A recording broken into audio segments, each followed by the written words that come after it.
أعوذ بالله من الشيطان الرجيم. بسم الله الرحمن الرحيم.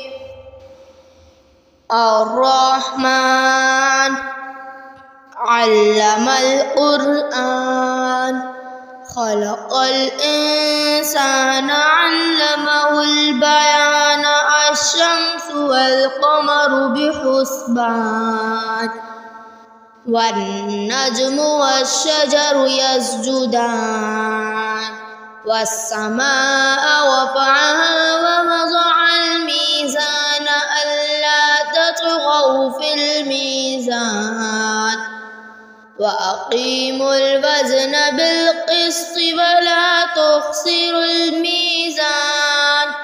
والأرض وضعها للأنام، فيها فاكهة والنخل ذات الأكمام والحب ذو العصف والريحان. فبأي آلاء ربكما تكذبان؟ خلق الإنسان من صلصال كالفخار، وخلق الجن من مارج من نار.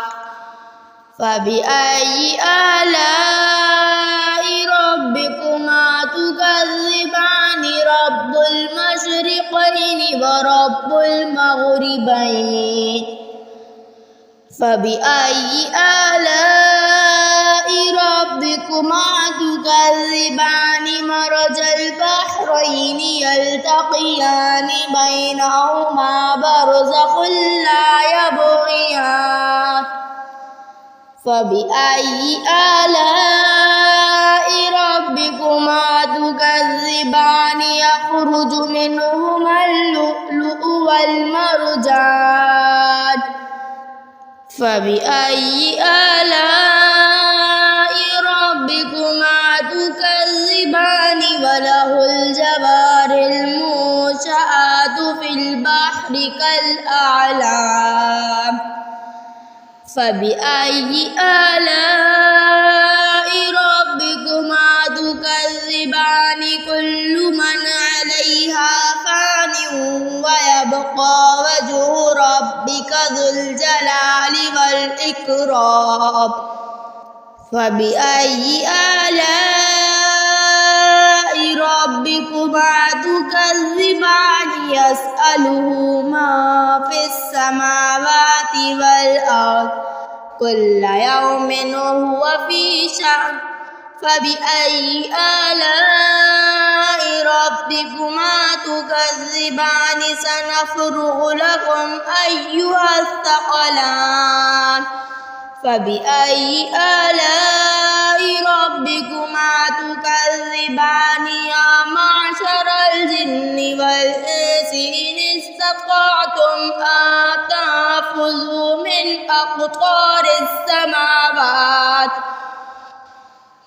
أقطار السماوات والأرض فانفذوا، لا تنفذون إلا بسلطان.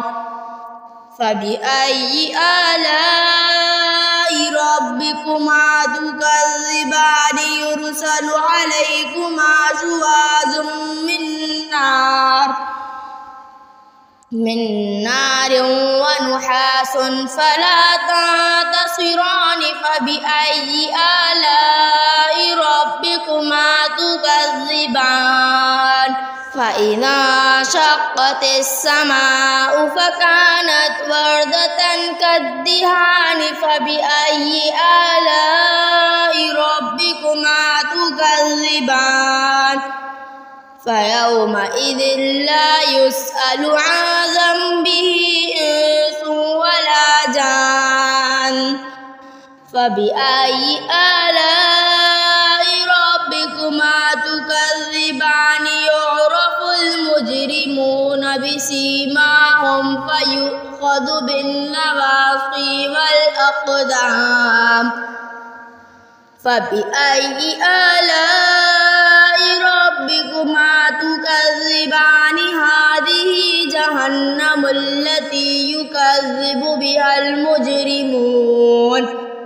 يطوفون بينها وبين حميم آن فبأي آلاء ربكما تكذبان ولمن خاف وقام ربه جنتان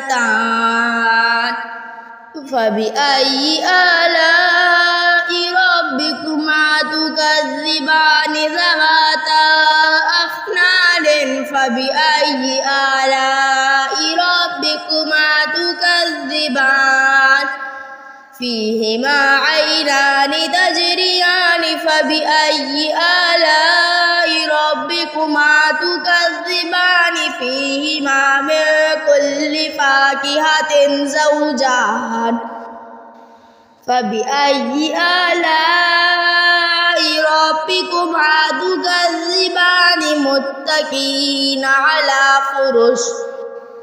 متكئين على فرش بطائنها من استبرق وجنى الجنتين دان فبأي آلاء ربكما تكذبان فيهن قاصرات الطرف لم يطمثهن إنس قبلهم ولا جان فبأي آلاء ربكما تكذبان كأنهن الياقوت والمرجان فبأي آلاء ربكما تكذبان هل جزاء الإحسان إلا الإحسان فبأي آلاء ربكما تكذبان ومن دونهما جنتان فبأي